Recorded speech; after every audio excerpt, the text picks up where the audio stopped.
Hey guys and gals, how y'all doing out there today? Recently, I was able to pick up this knife. This is the Kershaw Launch 5 for an absolute steal. If you look at the blade, the laser engraving is just crooked.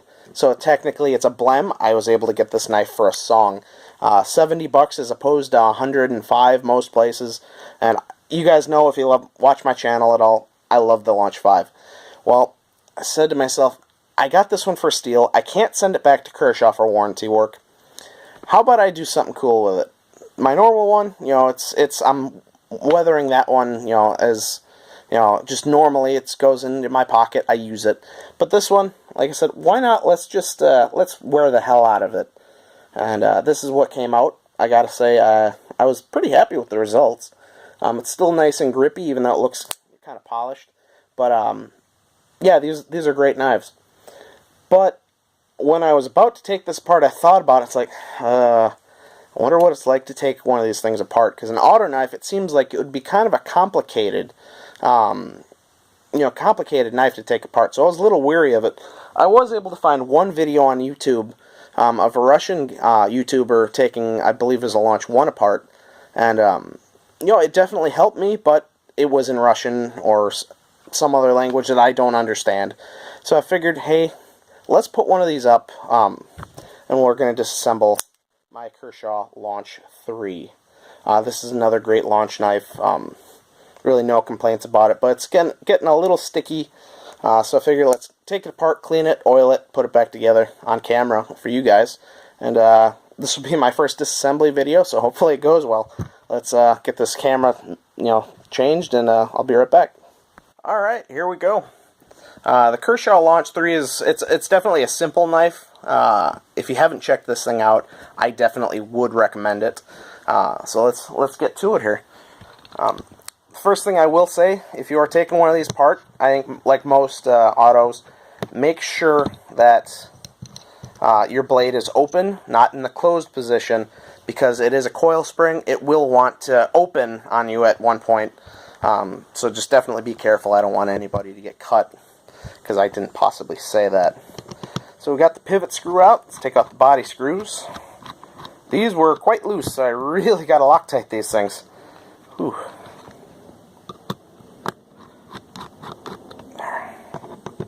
That'll do it.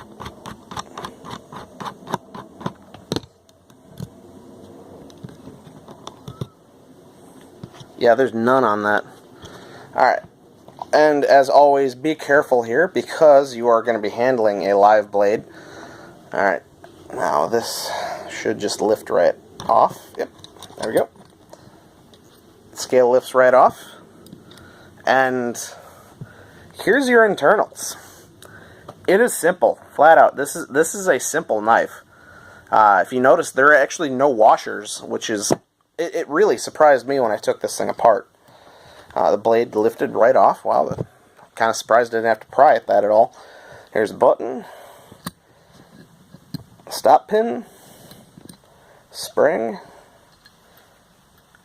cat hair. There's the pivot, and then, come on, stupid little thing. Oh, it did fall out. Duh, just missed it. And then the little spring for the button, and that's it. These are incredibly simple knives to take apart. I gotta say, I was really surprised.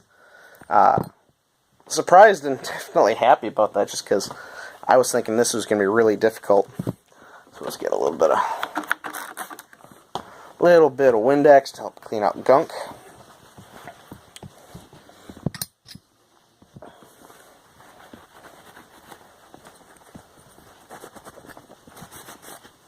Yeah, I don't know how some reviewers do these disassemblies all the time, because I'm afraid that I'm going to mess up and have to put this thing back together and start over. Ugh. Luckily, this is a pretty easy knife, though, or at least the Launch series is pretty easy to disassemble. Alright, for the most part, got it cleaned, and just a little bit of gunk, that was it. Alright, now personally, like most people who do this, they want to go with this side, the pocket clip side down, just so you can kind of layer everything, unless, you know, the button or something is on the other side, or the lock. I suppose I should clean the blade a little bit, shouldn't I? Alright. Like I said, surprisingly simple, so I will make sure I try and do everything easily seen here. Now what you got here is your coil spring. Notice there's two little arms on it. On this one here, the side that kind of comes in just a little bit, it's a little narrower at the top.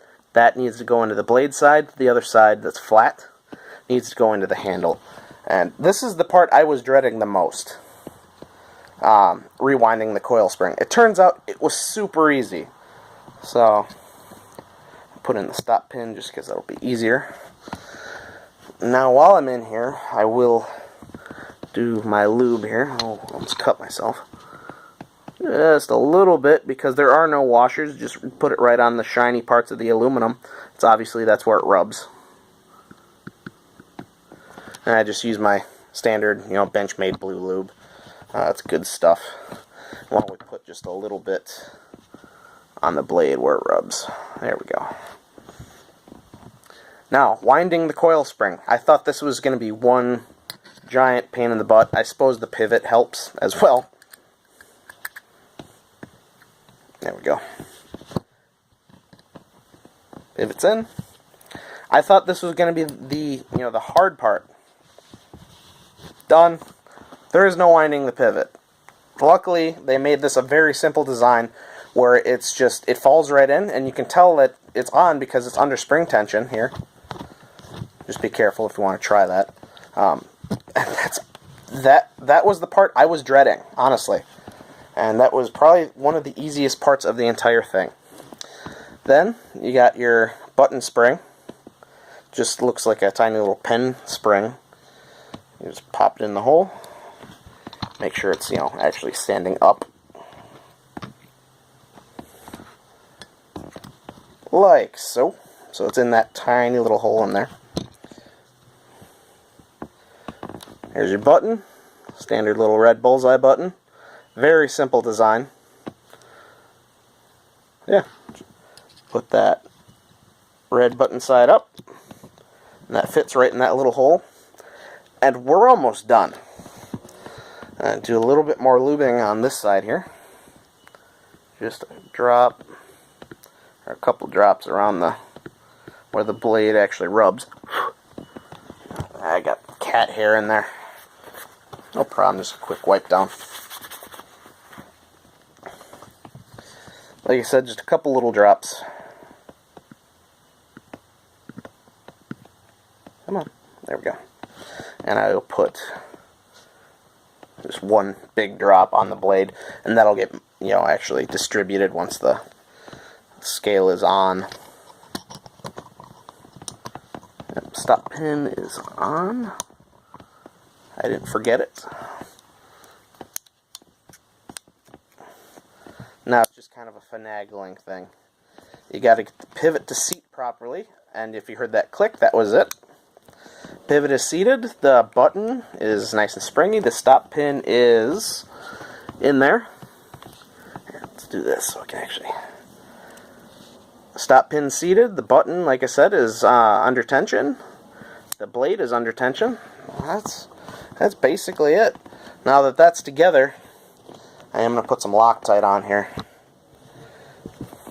Clean off this screw quick. Yeah, if any of you guys who possibly find this video do the disassembly videos, please let me know what you do for like a camera system. Just because this is not the best way to do it, but it's the way I was able to do it. Just a little bit of, there we go, a little bit of Loctite in the pivot.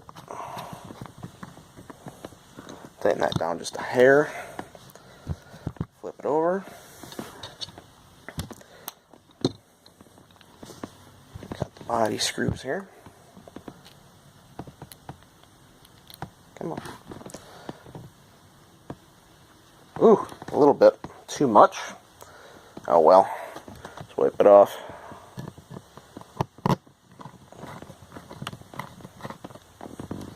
Oh, not quite lined up. I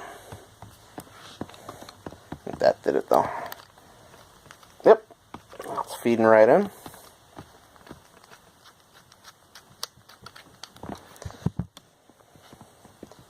Same thing with the other one.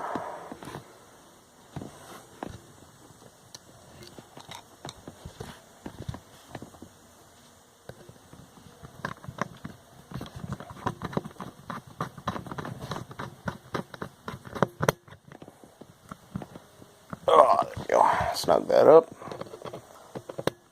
Hopefully without stripping out the screws.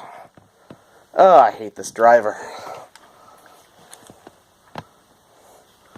That's what happens. I got nice bits here, but I got crappy Harbor Freight little drivers. There we go. That did it. Fold the blade. Oh, got way too much tension on that pivot.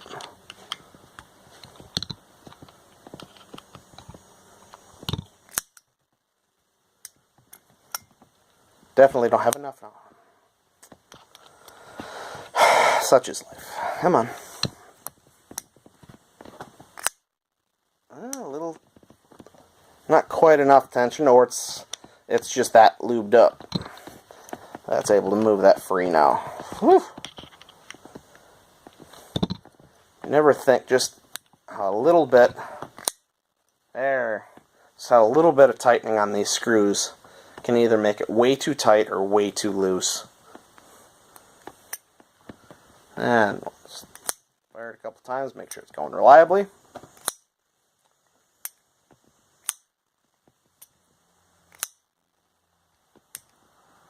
And it's locking up. So no complaints there. Just check the screws one more time, just to make sure you got everything tightened up, because you don't want them to come out. With the Loctite, you know, obviously that'll help.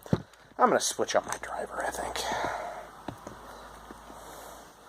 Yeah, I'm going to go to the hardware store right after this and buy some decent frickin' drivers.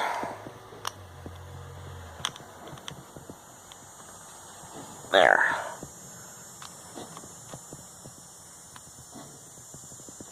Alright, those are nice and tight. And that's it. I mean, I was really shocked when I took apart that 5, because this thing, or these launch knives are so easy to disassemble and reassemble. Yeah, I mean, with all my talking, we're still only at, 13 minutes now. So yeah, if you are worried about taking one of these apart, I wouldn't be that concerned. Just be careful, because, the blade, obviously you can get some blue masking tape or blue painters, masking or painter's tape, sorry. And, do it that way and just cover up the blade so you don't have to worry about cutting yourself. But realistically, these are nice and simple to use. And no complaints about the launch line. Alright, thanks guys. If you could, please like, share, comment, subscribe, all that good YouTube stuff. If you have any other knives that you maybe want to see me disassemble, I might be open to it. Alright guys, thanks. Take care.